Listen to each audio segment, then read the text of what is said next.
TV5 and Mana TV, another episode for Indo-Americans, live from Atlanta. I am Praveen Puram. I'll be the host today, and I have my esteemed guest, Mr. Dr. Avinash Burr. So our topics have been very different, wide variety, which is used for Indo-American community. Today, we will definitely more deep dive into what is a sleep management. I know it sounds very easy, sleep. We do every day, but there are so many implications to the sleep. How do you manage them? How do you have your sleep? Before that, I wanted everyone, all the Indo-Americans who are watching or you will be watching after this, I would encourage you all to do, you contribute your vote, right? So definitely please vote, make use of your vote and ensure if any Indo-Americans are in the race, please support them. We need our voice in this country, in this wonderful country, so that we can make ourselves comfortable. Without any further delay, I would love to introduce Dr. Avinash. Very good morning, Avinash. In spite of your busy time, I think you are spending some time with us. It's very great. And I just wanted to introduce yourself, and then we will get into the crux of sleep management. Is that okay? Yeah, thank you for having me this morning, Praveen. Thank you. So Dr. Bird is a fellow, he's a fellowship trained and board certified sleep and pulmonary medicine. He has been practiced for over 7 years. Following the completion of fellowship at Washington University in St. Louis and University of Tennessee, Memphis, he also holds an MBA from University of Chicago.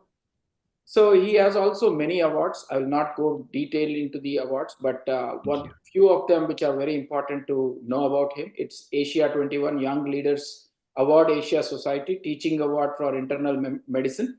And he also has many publications. Definitely, I would let him speak. I don't want to steal the thunder.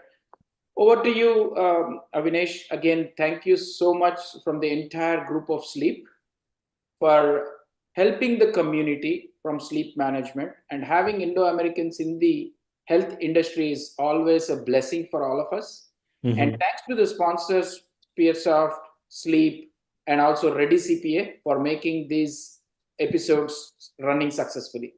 So over to you, Dr. Avinash. Did I miss anything from your introduction? Please feel free to introduce more about yourself. Yeah, no, I think the only thing is now it's been way more than, I think you can tell, more than 7 years from when I been in training, since training. So it's closer to 12 years now that I'm approaching after finishing my fellowship. So it's been a very rewarding journey. My training took me to into critical care and pulmonary medicine initially. And I did sleep medicine primarily because of a mentor of mine in Memphis who suggested, because I was kind of at a crossroads to figure out what I want to do. I wasn't ready to grow up, surprisingly, after 6 years of postgraduate training, meaning after 6 years after medical school. I still felt my training wasn't done yet. And my mentor pointed me towards sleep medicine because he felt, and I envy his vision because he was right, spot on. He said I could be more used to my patients if I did sleep as opposed to doing something else within kind of more of a subspecialty like in interventional pulmonology or and so on. And that's been hugely rewarding to me because, like you said, sleep touches our lives every night, every day, and there's many of us suffering. The problem with sleep, and the good thing about sleep is it's primarily a single player game, which means that you're the only one that knows how your sleep is. When you walk around, you can see when someone's short of breath, when they're in pain, when they're depressed, when they have a leg issue that they're not walking straight. It's very obvious, these kind of things. And when you see yourself suffering through this and you see someone that's not suffering through that, you immediately have feedback that's a problem. With sleep, changes occur very gradually over months and years. So our expectation of how we should feel when we wake up changes. And then as human beings, what we do is we create stories. We create stories to make sense of things. And we create these stories of life of this, oh, I'm doing that, or I'm stressed from here, kids, career.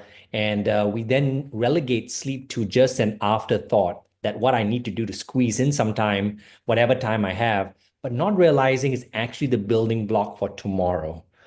You're kind of taking care of yourself, so you're able to face the stress that you have tomorrow. And I think a lot of times we use then stimulants. One of the most common stimulants is caffeine and cigarettes and so on, so that we then make up for the fact that, or energy drinks now that's so prevalent, to make up for the lack of good quality sleep. So it's not only so much a quantity of sleep, but it's also the quality of sleep that we get. A lot of us are pushing for 7, 8 hours of sleep. But the question is, after 7, 8 hours of sleep, one is, can you manage that regularly? And when you do manage that, are you feeling refreshed? Because I think a lot of times patients don't realize that it is your right to wake up refreshed. And if you're not waking up refreshed, it's kind of like saying, if you went to the toilet to move your bowels and you didn't feel satisfied that you moved your bowels, that's something wrong. If you went to pee and you could not pee all of it out and you didn't feel satisfied after that, there's something wrong. If you felt hunger, but you couldn't eat much because then you just stopped and felt, you knew something was wrong. Same thing with your sleep. If you're sleeping adequately, 7, 8 hours, and that's the recommendation for the general population, then you should feel refreshed. And the question is why if you're not? And a lot of us turn to quick aids, over-the-counter things that we see. And someone told me the other day, I thought made a lot of sense. He said, why do you think the sleep aid section in CVS and all these pharmacies are the longest? It's because nothing actually works. And it's all short-term fixes when it should be actually looked at with a lot closer inspection, because it's such an important factor that affects everything. And I mean, now that we're discovering, the studies are coming out, it affects everything in our lives, right from your mental health to seizures to headaches, right down to your breathing, your lungs. It affects your heart. It affects your kidneys, your blood pressure. It affects your gut health. And there's so much that it affects that, it makes sense that it has to be something we look at really seriously. Unfortunately, because it's a relatively new field compared to the more established fields within medical society, it is still kind of gaining its recognition, its foothold, and it's always an afterthought. If you walk into your physician's office or your provider's office and you tell them, oh, I'm feeling fatigued, I'm not feeling really up to it, the knee-jerk reaction is, I'm going to do blood work on you. I'm going to throw an antidepressant at you because, hey, it seems to fit checklist. But no one's stopping to say, are you sleeping well? Are you waking up refreshed? And these are two questions that every one of us should ask ourselves, because we have to self-screen. We cannot rely on the medical community to step up and say, oh, we're going to get the knowledge, because we know now that even when data comes out that shows conclusive evidence of something happening, it takes about 15 to 17 years to get into mainstream practice. So nowadays the data is out there. Anyone can go online, they can see. And so you have to fend for yourself. And if you're not waking up refreshed, or you've answered, no, I'm not waking up refreshed, or you're answering no to, do you sleep well? Then I beg you to reach out to get help, because herbal remedies, home brews, alcohol, all of these things, sleep aids, whether it's Ambien, Trazodone, over-the-counter Benadryl, all of these are quick fixes. But you have to ask yourself, is sleep, like you mentioned at the start of this, is a natural nightly or daily process for us? If I tell you you had to do something fancy to go and pee, or you have to do something crazy to go and before you go and go to the toilet to move your bowels, or you have to do all these things just so that you feel hungry enough to eat, you'll go back and you're like, are you crazy? And so that's the way we should look at sleep as well. So I hope that's a good introduction.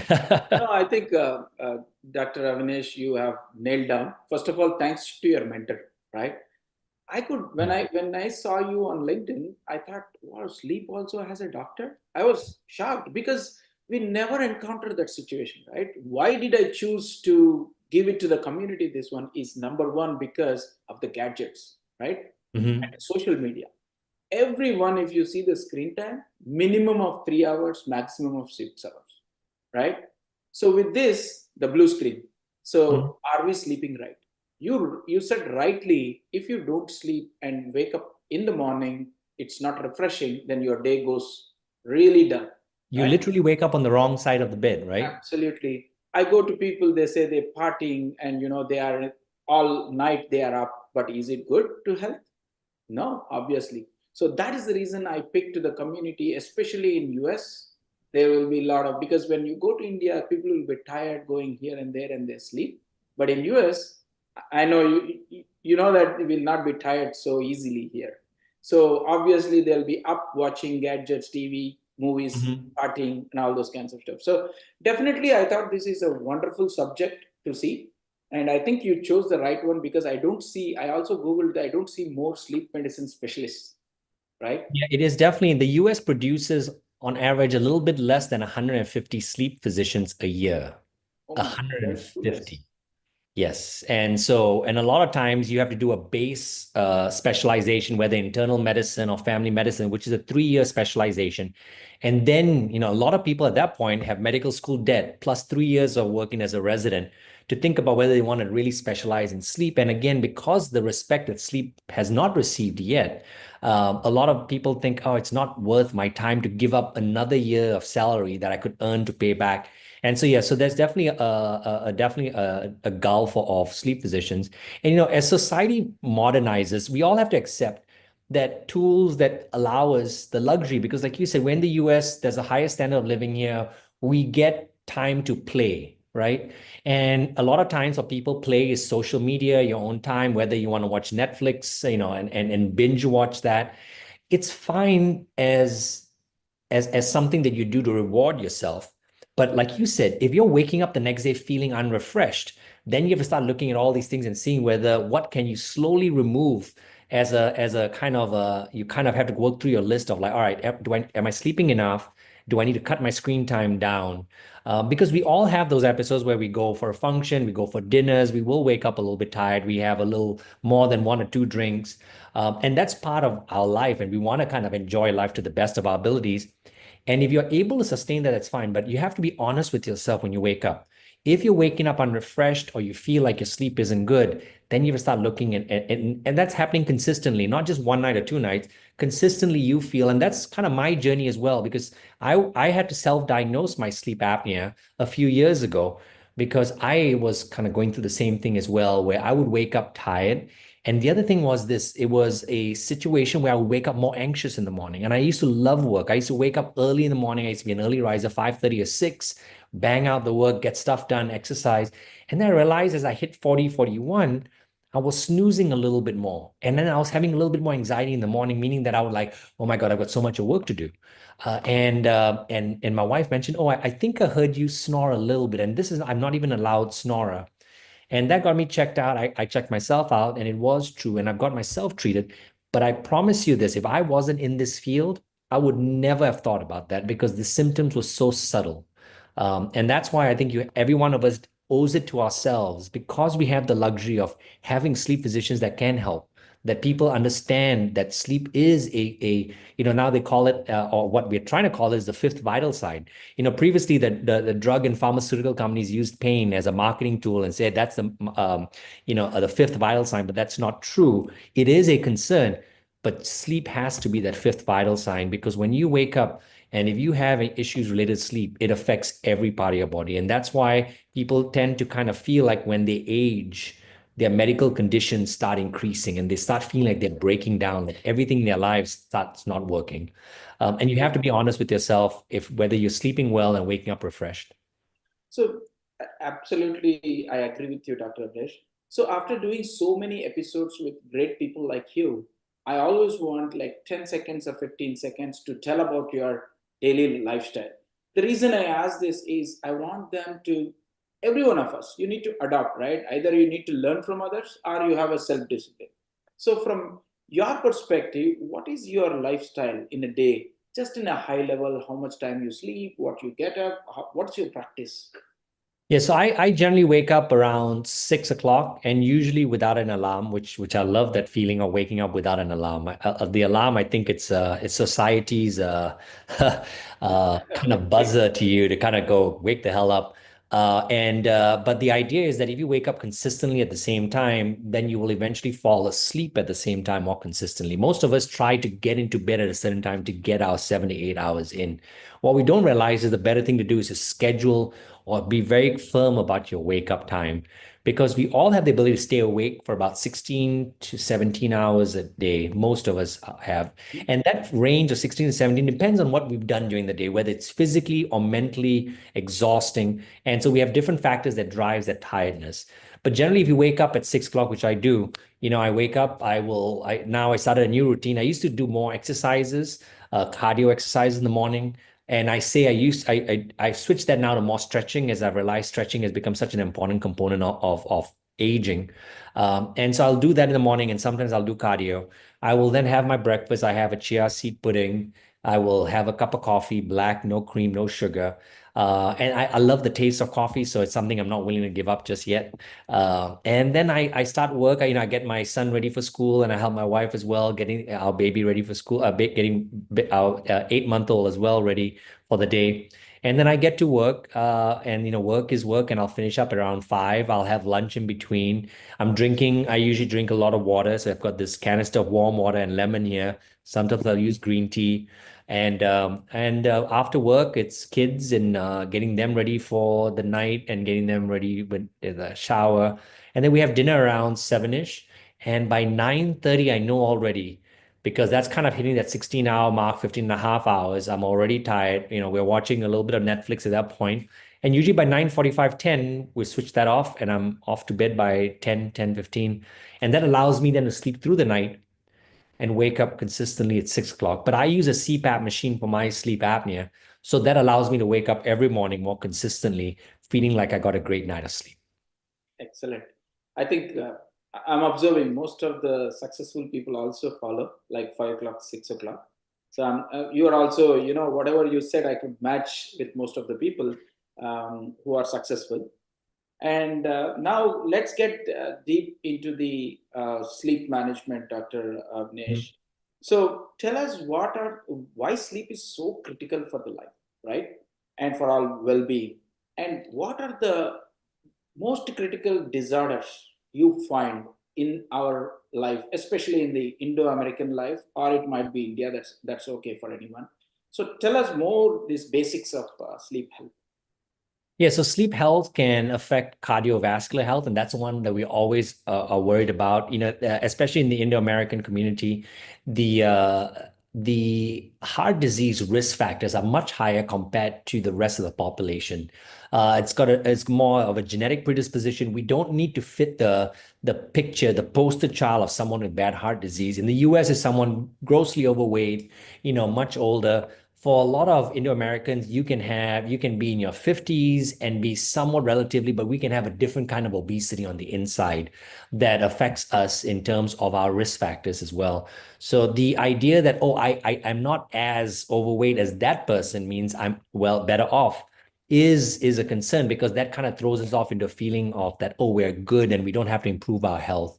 And I think that's one of the main things is to understand that the way we manifest some of our diseases is a little bit different, just like every racial group has a slightly different manifestation as well. So we can't look at someone else and say, oh, we're fine because I'm not as overweight as that person. And then the other thing is the way we manifest heart disease is also very different. So a lot of times it may not be picked up by a regular practitioner because it's not only you underestimating your risk factors, but the person seeing you may not understand that you have a slightly different risk factors as well. Because like you said, we're newer to this country and it's not as ingrained in medical school curriculum and so on. So I think we have to kind of be able to then fend for ourselves or at least bring this up as an issue. So sleep on heart health is a big connection, headaches, feeling or even seizure control, right to atrial fibrillation, which is a heart rhythm issue, heart failure, pulmonary hypertension, which is another issue related to your heart and your lungs. Even asthma control and lung disease control is so affected by our breathing at night. I know within the Indo-American community or even the Indian community, breathing has always been such an important part from our yogis and so on in terms of breathing in life and so on. And we focus on that during the daytime, but there's no understanding of what goes on at night.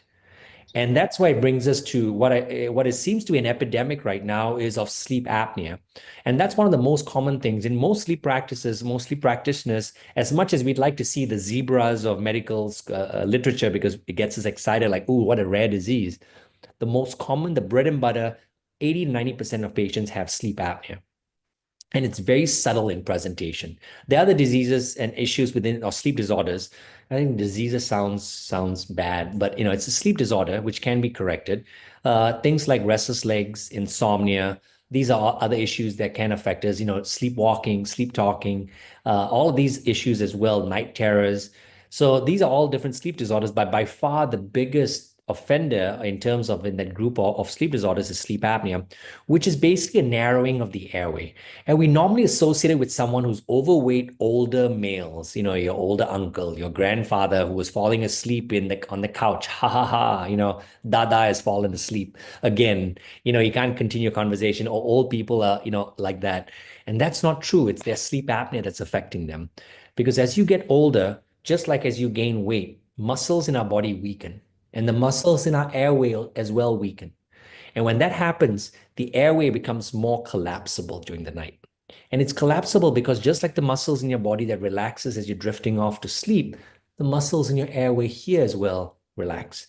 And that's why we hear snoring. And we normally say, oh, you have to be a loud snorer. Oh, he's a loud snorer. I'm not so loud. That doesn't mean anything because it's kind of like saying we all have to play the same musical instrument. And that's not true. We all make different sounds from our throat because we all have different musical instruments in our throat. Because a symphony would sound really boring if it was just one sound. And it would be too easy for us to diagnose someone. So the sound that we make, whether it's heavy snoring, light snoring, Olympic level snoring, even heavy breathing, audible breath sounds just by itself indicate a narrowing of the airway. We know that because right now, you and I, while we're breathing, we don't make any breathing sounds. Absolutely. And that's because the airway is wide open. When we drift off to sleep and it relaxes, that's when it narrows. So air has to squeeze now from here to here. And once it reaches the lungs have cartilage, which keeps the airway open. But all the way here is all soft tissue that gets relaxed and narrowed. And when it does, air has to squeeze through such a narrowed passageway, causing that vibration or that audible breathing sound to occur. So that's what snoring, heavy breathing already indicate that there's a narrowing. Now think of sleep apnea as the worst form of that snoring. I didn't say the loudest form, just the worst form where the airway is not only narrowed, Praveen, but can sometimes come to a near complete close. Now, what this does to you is that instead of allowing you to get into this good, deep dream sleep and waking up all bright-eyed and bushy-tailed, we sometimes feel like our sleep is broken up into pieces because we're like, I slept for 7-8 hours, but I don't feel like I got 7-8 hours worth of sleep. And the reason for that is this fragmentation of the breaking up of our sleep, which is due to the fact that when your airway narrows to such a point, the only thing that's going to open up that airway and rescue your breathing is the awakening of your brain. Because the deeper sleep your brain is in, the more relaxed everything becomes. So here you are, Praveen, you're trying to get a deep sleep. It says, holy cow, Praveen, get out of there. Boom, kicks you back up, opens up that airway. Again, you're trying to get a deep, deep, deep sleep. Everything relaxes. Boom, kicks you back up again. So it's that fragmentation of sleep that stops you from getting into that deep, refreshing sleep. It is a fragmentation of sleep that leads to a lot of issues like restless legs or the perception of insomnia. So that's why a lot of people think they have insomnia because, in the medical field, insomnia is a diagnosis that we have to exclude other things. While in the layman's community, insomnia is just bad sleep, difficulty sleeping, difficulty staying asleep. So when we use the term insomnia, you walk into a practitioner's office and say, "Oh, I've got insomnia, I'm not sleeping well." The practitioner is going to go, "Oh, you have insomnia, and I'm going to give you this medication." But in actual fact, that fragmentation of your sleep is likely due to a breathing issue because common things are common. And so when you have this consistent narrowing and your brain keeps getting bugged awake, right? So you're trying to get into deep sleep, boom, your brain wakes up. When your brain wakes up, Praveen, in that state, it's not a gentle nudge. It's a jolt to your system because you were essentially suffocating. So if you think about it from that perspective, your brain goes, "Holy cow, what's going on?" It sends down stress signals. These stress signals keep getting flushed into our bloodstream throughout the night we're asleep. And that's what keeps our system highly stimulated. You see, we should be stimulated during the day, but at night we need to decompress, achieve what we call homeostasis, where the body's balance is achieved again. The junk that we've accumulated from the day before, the stress and all that stuff, whatever we've eaten, whatever chemicals the body or the brain has accumulated needs to be cleared out.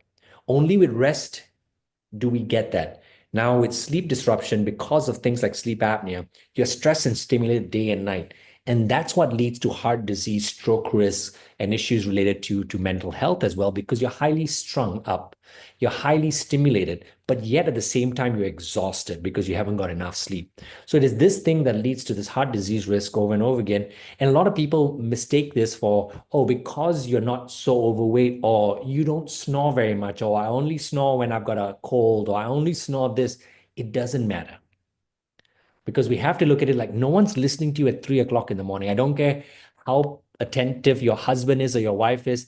They're not really listening to you at 3 o'clock in the morning to see whether Absolutely. you're breathing.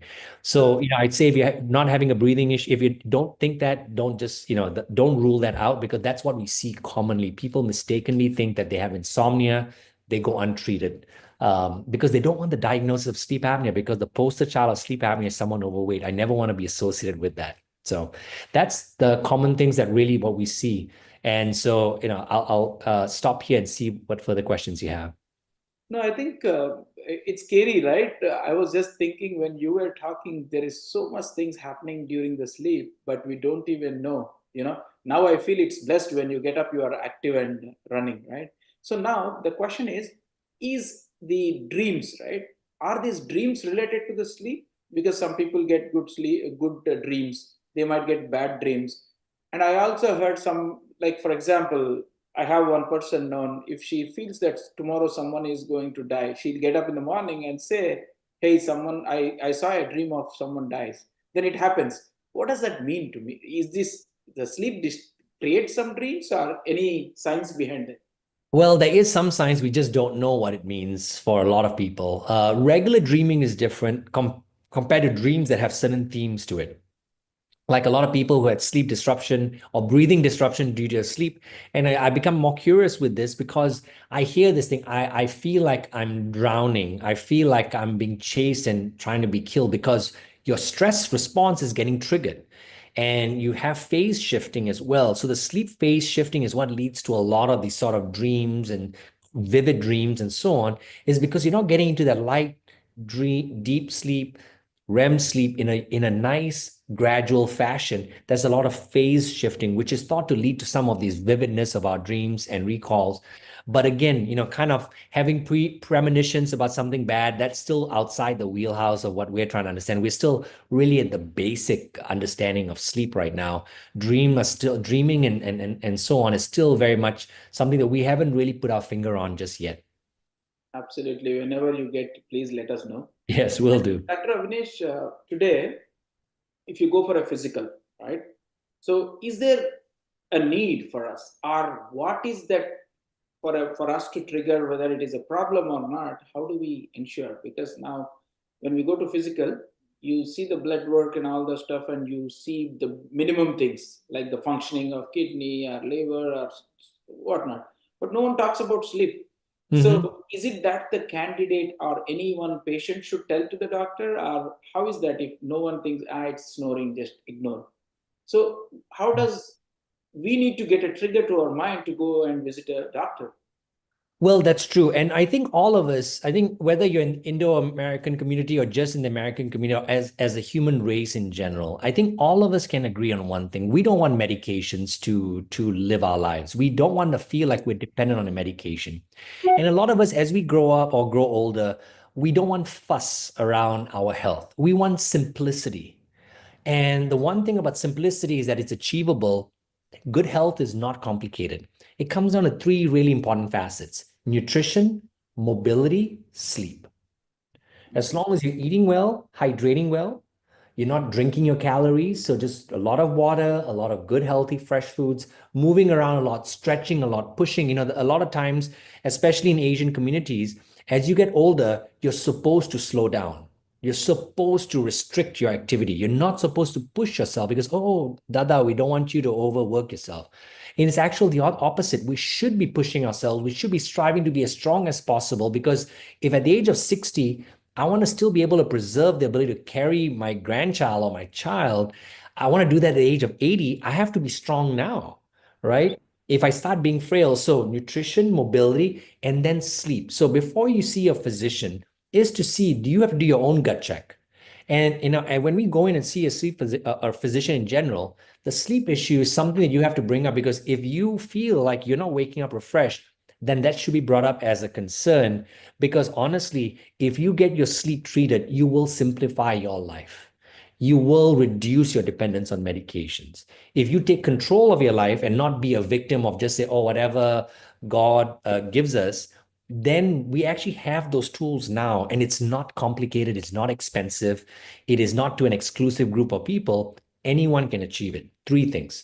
And so the thing is that all gets overlooked frequently is that sleep aspect. So if you're not sleeping well or waking up refreshed, bring that up to your doctor because if you get this addressed early on in life, that domino effect of health issues, you will stop that and delay that as long as possible. And you will simplify your life because that's the one thing that really starts things rolling out of hand is if you don't do these three things together. And so bring that up as well when you see a sleep physician or sorry, a physician in general. And if you need to get a sleep study done, it's easy to get that done nowadays. It can be done at home. It's no longer going to a sleep lab necessarily. It can be shipped to your home. So it has democratized access to care, whether you are in a small town in Texas or a big city in Pennsylvania. You don't have to worry about can I get good care? Good care now is available. We have the technology and it will simplify your life. And you don't want to deal with doctors, figure out those three things Absolutely. Now those are the important thing you pointed out. One is sleep, one is nutrition, and and mobility. other one is mobility, Mobility, right? yes. So talking to all this, definitely your lifestyle, right? Your lifestyle should be definitely in such a way that you can have all these things, right? Now, Hmm. I have some of the impacts what on the lifestyle. I wanted to ask some questions because most of us are professionals, work hours long, technology, more of technology. And today, before sleeping, you have to see your WhatsApp, you have to see your Facebook, you have to see your LinkedIn.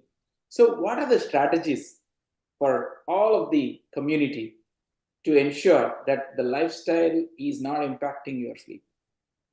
Good question. So, one of the things it's easy for me to stand here or sit here and lecture you about what you should do. And you really have the hard decision to make to see what is in your life that needs to be changed. And you have to change it within your means. If you have, four kids and they're all under the age of 5 years old, yes, you might have to go through a little bit of pain short term. The good thing is you're likely also younger. So your body can withstand a little bit of brutal beating for a while. That becomes less forgiving as you get older. So as you get older as well, kind of looking back to make sure that, hey, other things, and as I also passed the age of, I'm 44 now, but kind of once I hit that age, I started looking at things in a slightly different light. Like I know I don't want to see a doctor. Honestly, I saw my first primary care physician just about 2 months ago, and that's my honest opinion. I will confess that, but it's because I didn't want the hassle. I was busy and I was making excuses as well. And then I realized, you know what, I cannot leave this to chance. But I knew that what I was doing in my regular life, in terms of regular sleep, taking control of my sleep, making sure I put the right things in my mouth. And being disciplined about that. I don't have any cream, any sugar. Since I was a teenager, I've not had my cha with any sugar at all. And I've gone after 2 weeks, you get so used to it that any sugar in anything tastes overtly sugary and sweet. So these are small sacrifices you have to make, but it's a sacrifice that will bear about a lot of benefit. And it's not just like, oh, I'm taking something now, like I'm going to sacrifice this sugary drink because I'm going to protect myself 5 years from now. You actually start feeling better within a few weeks. People who stop smoking, they're like, oh my God, I don't know how I'm going to deal with it. You quit that within 2 weeks, you already feel different. That feedback is already there. So you don't need to kind of convince yourself and keep motivating yourself. All you have to do is change something for a couple of weeks. So simplifying your life, really, I mean, like I said, there's nothing complex about this. Our lifestyle is one, and trying to make sure that we set aside time for that sleep is so important. The mobility is another crucial aspect. And I'm not even talking about you don't need to put on spandex and join an expensive gym. You can just do these exercises at home, whether I have a push-up bar and I have a mat to exercise. I do my sit-ups, I can do my squats on that, and I do my push-ups. And that's what I do. And I do my stretches on my mat. It's not expensive. The push-up bars are less than $20 on Amazon. The mat is $20 on Amazon. So it's nothing fancy. I could make it fancy. Some people say, oh, I need to, New Year's and I need to do this perfect. I need to sign up for this gym. I need to buy Lululemon pants. I need to do, you don't. You don't need anything fancy to eat as well. You just need to eat a healthy diet. Sometimes we can cheat. Sometimes we're going to buy food from outside. But having to make sure that you're able to make fresh food or able to have fresh food delivered to you is so critical. So that nutrition aspect, having water accessible to you all day long when you work, not caffeine, is going to be key as well, because caffeine dehydrates you, it stimulates you, it strings you out. And so you want to just keep these simple things simple so that you can preserve a good life. And because at the end of the day, if you get those three things right, everything is simplified. Absolutely. Thank you so much for that knowledge. Let's get into sleep management techniques, right? So, most of the, I, what are the some practical tips for someone struggling with insomnia or irregular sleep patterns, and share some insights if any of the nutrition which helps the sleep cycles. Let me address nutrition first, because it's so much key to what we do, and especially if we're working late and so on. Is that if you're going to have a meal close to bedtime, and I mean close meaning the next couple of hours, you have dinner around 8 and you're going to sleep at 10, you want to avoid something high in carbohydrates.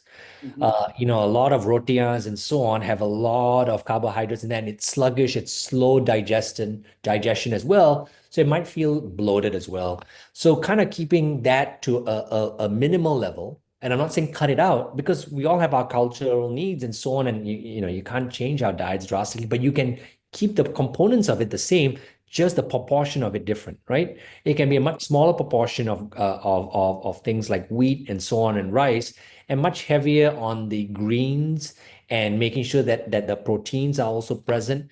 And so making sure that is available to you, even if you're working late. Now, if you have the time to make something earlier, then go ahead and do it. But generally, you wanna avoid high in carbohydrate diets close to bedtime, and you would prefer more protein closer to bedtime as well. Things like alcohol definitely disrupt sleep. It's also one of the most commonly abused sleeping medications, because it does get us to sleep quicker, but it disrupts our sleep a lot more later on at night.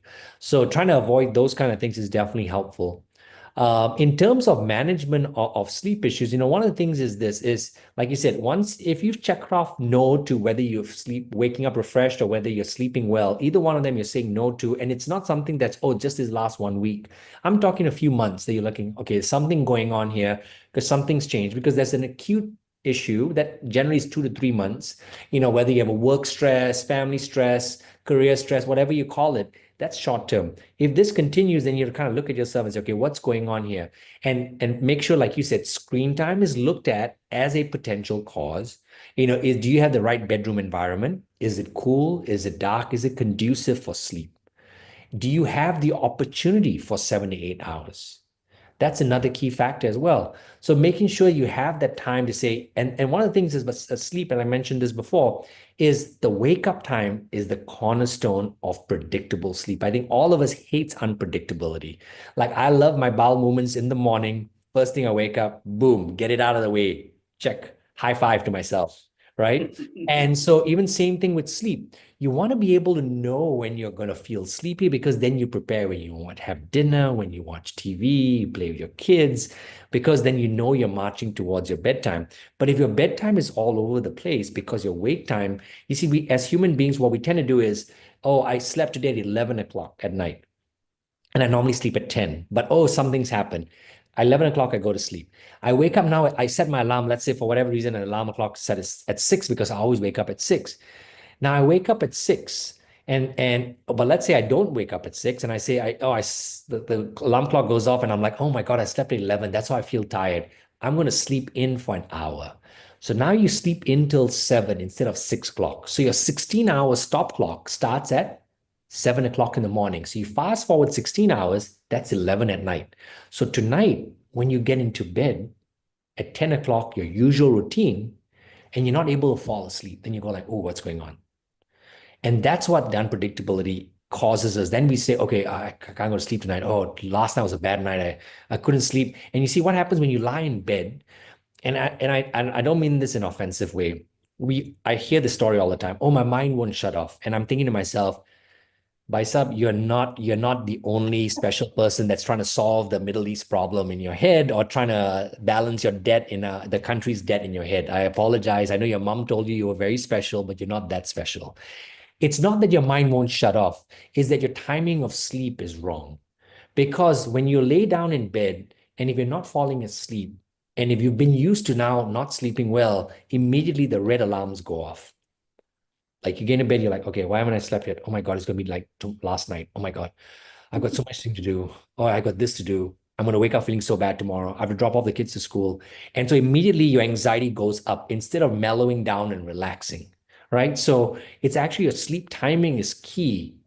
And what we don't realize is the wake up time that really sets the tone for the rest of your day and even your sleep time at night. So don't try to get into bed because it's socially acceptable. Like, oh, I have to go to bed because my husband goes to bed at this time.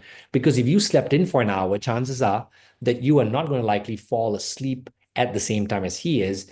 And then if you're going to get on your phone because now you're not asleep, then you're stimulating yourself. And then your bedtime becomes even further back. And then you sleep in a little bit more. Then you kind of wonder why, because your sleep schedule keeps changing back and forth and you can't figure out where you're at. And that's what drives a lot of bad habits that we try to do then and work on kind of getting stimulants during the day, caffeine, energy drinks, and so on. So set your wake up time. The other thing is there's a lot of medications that we take, whether it's for prescribed and non-prescribed medications, can have an effect. Even alcohol can affect, cigarettes can affect our quality of sleep. So look at all these things, factors that are close to us that we've just accepted as a normal part of our lives. They can affect our sleep. So, once you get the sleep scheduling right, then try to figure out what else within that, medications you take, like you talked about diet, screen time, opportunity for sleep. Is this the right environment? And try to assess that as simple to do so that you can solve your own problem. Now, if you try all of that and it hasn't worked, then come to a sleep practice or sleep practitioner to help see what else is going on, because it may be something else that may be looked at by us before we can figure it out. And then, like I said, it doesn't mean that we're going to throw chemicals at you and say, no, you have to take Ambien. I always feel as a sleep practitioner, if we figure out your problem correctly, we might be able to reduce your need for medications as opposed to increase your need for medications, not only related to sleep directly, but potentially if we solve your sleep issue, it has a positive effect on all your other health issues like your diabetes, your blood pressure control, your heart disease, your mental health, and so on. Excellent. And let's talk a little bit of cultural factors. Do you think culturally everyone has their own food habits, different foods, right? Different environments where they come from. So does that also affect the sleep? Yes, it does. And again, that's also sometimes even even family to family, you will see vast differences.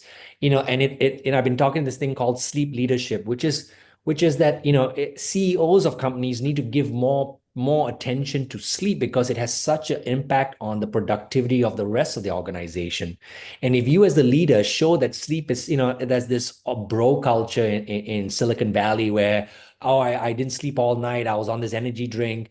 And if you as the leader of your household are not putting preference on sleep, you tell your kids, you go to sleep now, papa and mommy are sleeping 12 o'clock because we want to watch the show, you're setting a bad example. You need Exactly. to be able to make sure you lead your organization the same way you lead your family. And that's why putting weightage and depth, you got to lead by example and making sure that you say, hey, I need to get sleep because I need you to grow and I'm going to sleep now as well. So my bedtime and my 3.5-year-old son's bedtime is barely an hour apart, an hour and a half.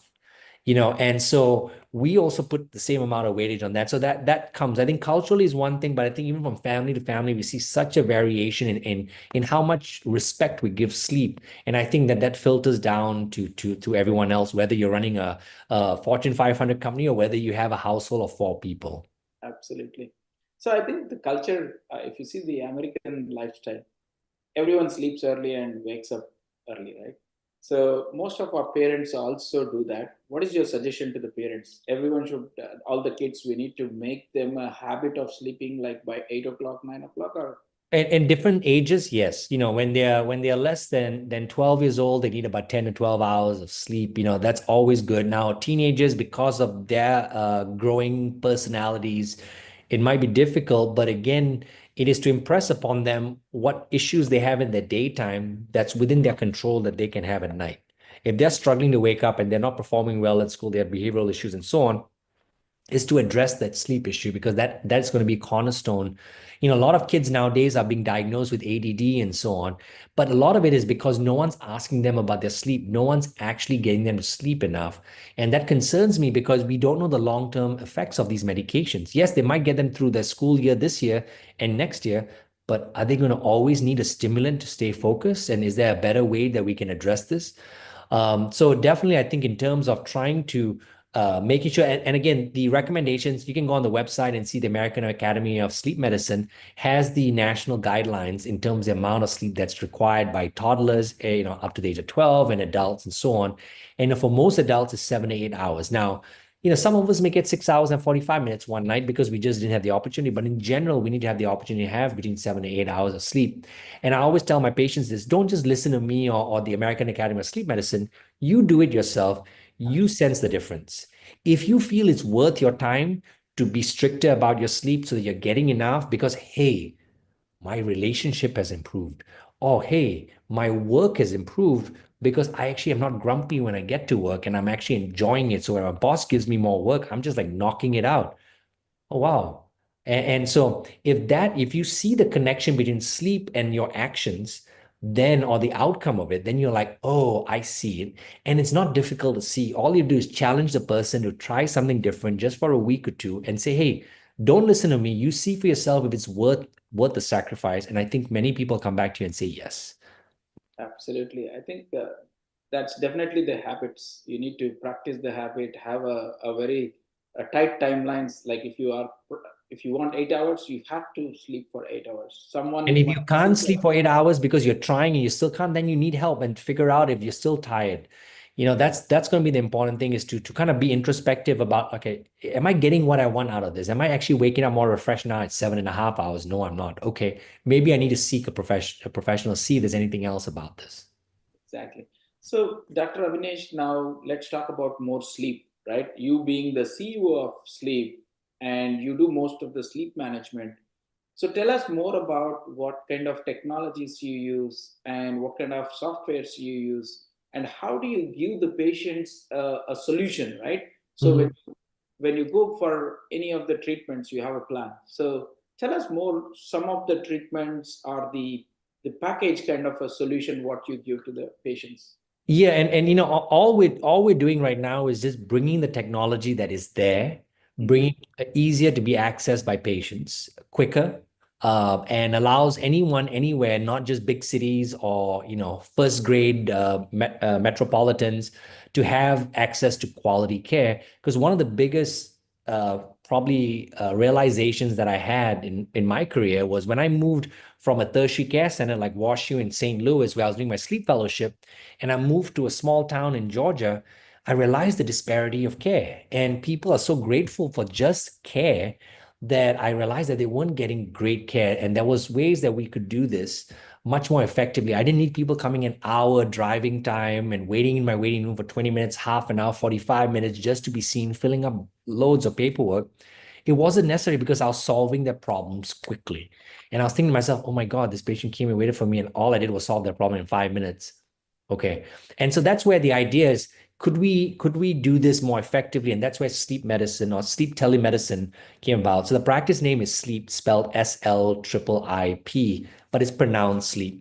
And the idea of telemedicine came about at that point because I realized that a lot of patients that I had were traveling long distances.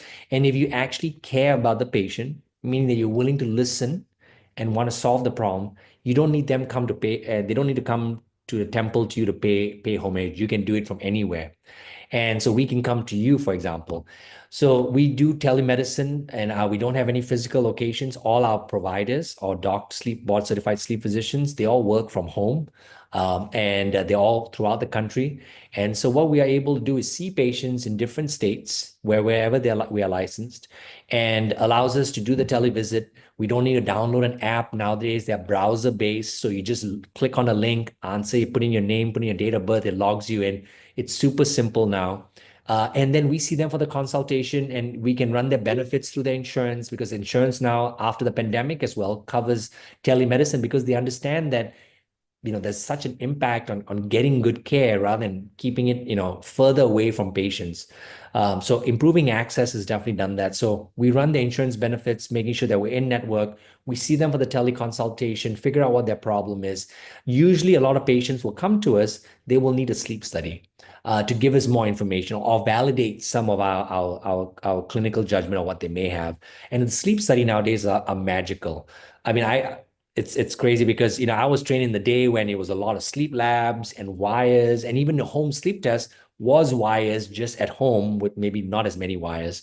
And nowadays it's a simple ring device with an app you download, and they all have to be approved because they're nearly as good as an in-lab study. Now, I say nearly as good because the in-lab study has got way more data points to record, but we don't need all the data points to give us an answer. It's like saying not everyone needs an MRI to figure out what they have, right? So you don't need to go for an expensive MRI. We can send this test kit to you. It comes in a small box, instructions included. You put on the ring, you download the app, you sync the ring to the app, and it's all, I tell patients this: if you can log in to see me on the televisit, the test is simple. Right. So, and we have patients who are above the age of 80 years old. I had a patient who reached out to us, and I think she was 89 years old. And I'm like, wow, we are reaching a lot of people. And it's very, it's for me, I knew, or I feel that they may not have reached out about their sleep issue if it wasn't easy. Because like I said, sleep is very much, if you talk about, cardiologist, I'm going to say, and everyone is very proud when their son's a cardiologist. I'm always apologizing to my parents. I say, I'm only a pulmonologist and a sleep physician, but it's cardiology, GI, all this talked about fields. And so patients have all of these doctors ahead of you, and they're like, oh, I have to see the sleep physician. Never mind. It's fine. I will try my Ayurvedic medication. I'll try my homeopathy. I'll be fine. So if people don't actually get easy access, so that's what allows us to reach a lot of people, get them tested. And in terms of treatment, we can provide treatment pretty easily. So like example, like I said, the bread and butter of what we mainly treat is sleep apnea, just by virtue of the population having such an issue. We treat insomnia, we treat restless legs, we treat narcolepsy, nightmare disorders, we treat a whole lot of things, but common things are common, and it's so easy to treat sleep apnea because nowadays with the technology, we can ship the testing kit, get the test kit back. I can read the results. They follow up with me a week. So from the first visit to the test and the return visit, 2.5 weeks at most for a lot of patients. Cool. That's cool. I mean, imagine that. I mean, previously it'd be 3 months. And just to see the sleep physician, we can see a patient within a week of getting the referral or them booking an appointment. So the timeline is cut short dramatically so that patients then they come back for the return visit. We discuss the results and we give them treatment options. Okay, the results showed this. let's go ahead. And so, for example, in sleep apnea, I just want to show your viewers this. This is what a mask nowadays looks like. You'll see that this doesn't even cover the mouth, Mhm. sits underneath the nose. It's a very slick, easy. This is what a CPAP mask looks like. The hose is connected, it's about 6 feet long, connected to a small machine by the side of the bed.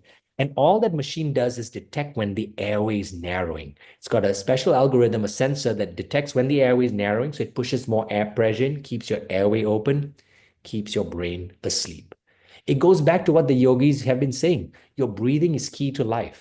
And Yeah. all this device is doing is keeping your airway open so you can continue to breathe well, bring in the oxygen, blow out the carbon dioxide so you have a great start for the next day. No chemicals, no funny business, just a simple idea of let's keep your airway open so you can breathe well, sleep soundly, and then you wake up the next day refreshed.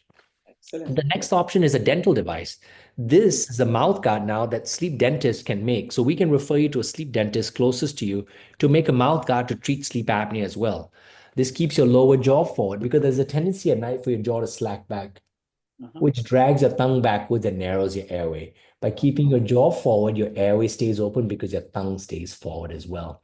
So this device can be made and it's covered, all of it is also covered by your insurance because there's such a growing recognition of these issues in the community and patients need access to care. And we can refer, even the CPAP machine, Praveen, when we ship the devices out, we set them up through a video call so they know how to fit the mask, they know how to connect it to the cloud. Because it connects to the cloud, I can actually adjust the device settings from my side. After I speak to you and you say, hey, Praveen, you've been using it for a few weeks now, give me some feedback. Oh, I don't like the mask, Dr. Bar, or I don't like the setting. No problem. We'll ship out a new mask to you and we'll go ahead and change your settings here. Boom, it's done. So it's so simple now that, and it's a simple idea. A lot of people, and I'm speaking to people who are very concerned about, oh, I don't want to be addicted to this. And my retort to them is this: Are you addicted to your shoes? We put on shoes because we know the benefit of walking outside and not getting nails stuck in our feet and getting cut. And that saves us so much of harm and pain. The same thing, we have the technology now to help us sleep at night. It's not a dependence. It's a choice you make to say, you know what, I understand as you grow older that your airway may narrow and disrupt your sleep. And if I want to preserve not only just living longer, but I want to live the best life I can, then I need to look at it and see how I'm breathing at night because daytime breathing is one thing. Nighttime breathing is not observed. So as a pulmonologist, I'm so focused on the 16 hours during the day, and I never had the understanding of the 8 hours at night. Now I do. And it allows me to be much more of a holistic doctor for my patients because I can actually address the issues. And there's so much benefit to what we're doing. And it's so easy to fix. That's what is crazy, Praveen. This is not some crazy expensive drug that I would tell you have to apply for authorization. It's going to cost you $800 a month to buy. It's a simple fix. We have the technology. Don't wait. There is help and it's beautiful sleep. Every one of us, our right is to wake up refreshed in the morning. And please try to Absolutely. give yourself that gift. I think that's really cool. I didn't think sleep is that complication, but I am just watching you and understand, trying to understand there is so much science behind it, and so much things goes when we sleep. That's why I think people say that when you are awake tomorrow, that means you are blessed. You have a next one day to live. So I can relate that. So coming to the long-term sleep health, Dr. Avnesh, so what are the long-term health risks of chronic sleep deprivation, and how can that be predicted early in the game? Yeah, so sleep deprivation is broken up into two things. Are you just having not enough sleep? So you're talking about the sleep opportunity. Are you not giving yourself enough time during the night to actually achieve good sleep? Or is it that you're deprived of good sleep because despite you giving that focus and attention to trying to get that 7 to 8 hours of recommended sleep, you're still not waking up feeling refreshed in the morning or feeling like you slept well? So it's two components to it, but either one it brings about the same issues, the stresses on our body, the stresses on our aging. It quickens aging. It quickens aging from a cellular level. It disrupts there's a lot of, now that we've looked at cells, our body cells, the body cells are amazing. and they're timed. They have this chronicity to it. Well, what they do is they actually based on specific timer signals. That's how they function. And a lot of it has got to do with that function of the timing is got to do with your sleep, because the sleep is what triggers all of this sort of backup mechanisms to kick in while you're asleep, puts into place the hormonal surges, puts into place your insulin surge, your cortisol surge. We are such well-oiled machines. We're the only ones screwing it up. And so that's why we have to always pick that up to say, hey, I'm not waking up refreshed, or I'm not moving enough, I'm not eating the right thing. And you definitely have to look at these things, because that's what's going to have a huge impact on how you live your life. So the sleep deprivation is one thing in terms of fast-paced society. Oh, everyone's up late at night. Great. We can do that. And I'm not talking to the 18-year-old and 20-year-old that's in college that's fooling off, because so much of your life is driven by peer pressure and everything else. Now, Absolutely. it's fine if you are okay, you're able to get through and do well. But if you're not waking up refreshed and you have issues at school, just the same way that, it's like I always tell this, it's like I say, if you're a diabetic, you just can't eat that cake. I'm so sorry. Like, yes, you can't. I know your friend can eat the cake, but that's fine. It's just the fact that you are sensitive to that cake and you can't. Same thing, if you have insomnia or you have sleep issues and you're not waking up refreshed, then you really have to be honest about what changes you have to make to bring about the change. You can't just say, oh, Ajay does this, or Praveen does this, or so and so can do this. It doesn't matter. You are the CEO of your own organization here, and you have to preserve that. If you are suffering a consequence of one of your habits, then you have to make that adjustment. But Avinash, you brought up a good point, because people at our age, we cannot control ourselves. Talk about the children, right? How do you control them? For example, if they do not eat something, they cannot eat something. How do you convince them? That's the tricky part. I always get challenged. Yeah, and I think that's going to be more of a habitual, how you kind of bring about that convincing, because I think a lot of times kids don't reason, and that's why it's hard to kind of make them eat something. But if you're a teenager or someone older, you find out what's important to them. I was talking to my niece recently, and she was having sleep issues. But what got me was, and I'll say this, because her concern was the fact that someone mentioned she had dark rings under her eyes. Uh-huh. And that's what alerted her to the sleep issue. Her mom had been telling me about her sleep issues for over a year. She's not sleeping well. Even when she gets enough sleep, she's still tired. That didn't bother her. But one person in school mentioned dark rings, and she became like, this needs to Alert. be fixed now. Right. So I think a lot of times we need to find out what's important to that person. Not one size fits all. Like, you have to get good sleep because we have to preserve your health. And when you're 35 years old and you're living life, okay, this is something long term. But if you can point to something that's important to them, like, hey, because you're tired now, you're not playing football anymore, you're not playing soccer anymore because you're too tired when you come back, or you have to come back and take a nap because you can't do the hobby that you love doing, whether you love gaming or something. That's how you connect it to something that's valuable to that person, and then you say, see, your actions are having a consequence of something you love. So if we change this, maybe you might be able to do that. So I spoke to my niece, and the main thing is, how do we get you looking healthy and looking more preserved, is the fact that we need to treat your sleep issue. And that's when we got her attention. So same thing with anyone else, is to understand that what is important to us and connecting our behavior to that. And that allows us to then have that self-realization, because you can only bring the horse to water, but you can't force it to drink it. Absolutely. That's true. That's true. Then, what is your suggestion for the older generation? How to keep them hygienic on their sleep? Any tips? I think just don't be afraid about seeking help. One thing I realized is, as I get older, I get crankier about needing to do things like eat this medication or take this vitamin. I'm like, just stop telling me what to do. Like, it's okay. Don't fuss over me. Don't. And I realized I was doing that because now I see what my dad was doing. But I think one of the things is just for you to realize that the idea is that I know we want simplicity and mobility, nutrition, sleep. Focus on those three things. And if you do a checklist for yourself, and if you're doing enough on those three fronts, then great. But if you feel like, hey, my sleep isn't great, don't be afraid to seek help. It is not going to be more fuss. The idea is to simplify your life. If we give you the ability to wake up every morning refreshed, then you can do with it whatever you want. Whether you want to do gardening all day, whether you want to read a book all day, you want to sit at the mandir all day, you do that. All I'm going to do for you is give you that opportunity. So just allow people to help because we're all here. We have the technology. It's not fuss because we know it's a simple fix. If I thought this was a complicated process, we wouldn't have a chance to survive, right? If I had to tell you, like I said, if you're going to move your bowel, I had to give you 5 different medications. You had to hop on one leg and you had to walk around the house 3 times. You'd say, no, I can't do that. No. Same thing as well. Sleep is simple. It's a natural process. If it's not giving you the refreshing feel in the morning, that can be easily fixed. And easily fixed doesn't mean throwing more medications at you. It's just figuring out what the problem is and allowing us to help so that you live a good, fulfilling life. Excellent. The one thing I wanted to tell you, if I am anger, if I have stress levels, or if I have any argument with anyone, my medicine is sleeping. If, whether it is day or not. For example, if Yeah. I fight with my wife, I am upset and we get an argument, then I go and sleep. Yes. That's it. Within 1 hour, I don't know what happened 2 hours ago. I'll be very numb now. My team had posted this on LinkedIn yesterday saying that stress is the #1 killer of sleep. And then I reposted that saying sleep is the #1 killer of stress. That's true. That's really true. So anyway, we are almost an hour now, end of the time.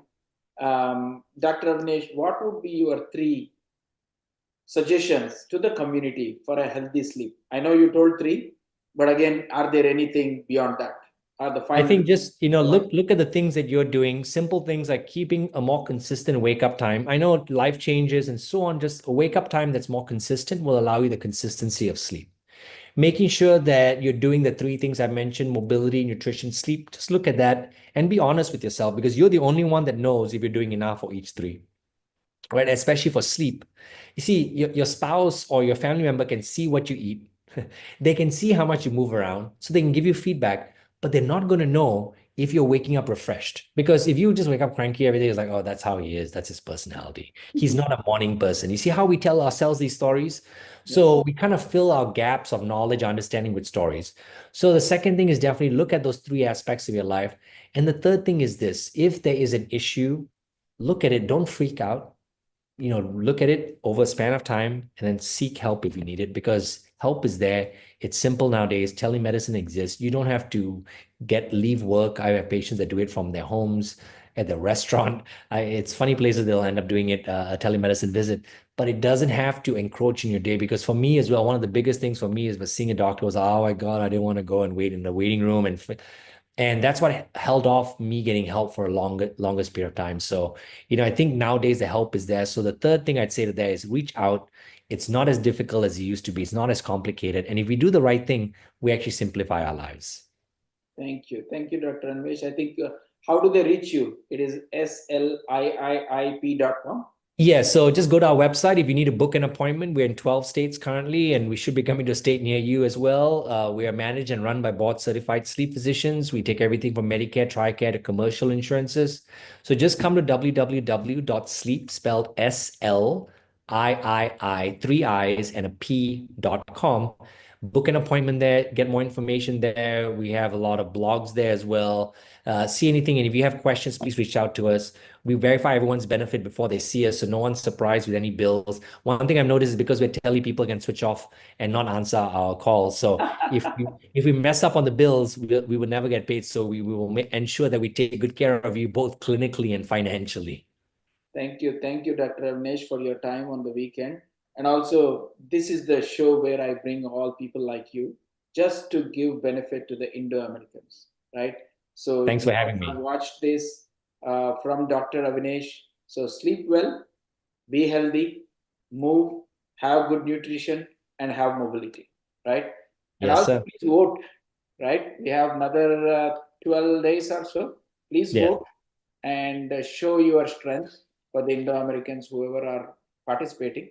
And with that said, thank you so much. And this will be telecasted, and you'll have a YouTube link. You can go and always check on that. And if you have any issues, talk to Dr. Avnesh or reach out to me. I can facilitate the discussion. Thank you. Thank you. Thank you all. Good night. Have a wonderful day. Good night. Sleep well. Bye. Sleep well. Yes.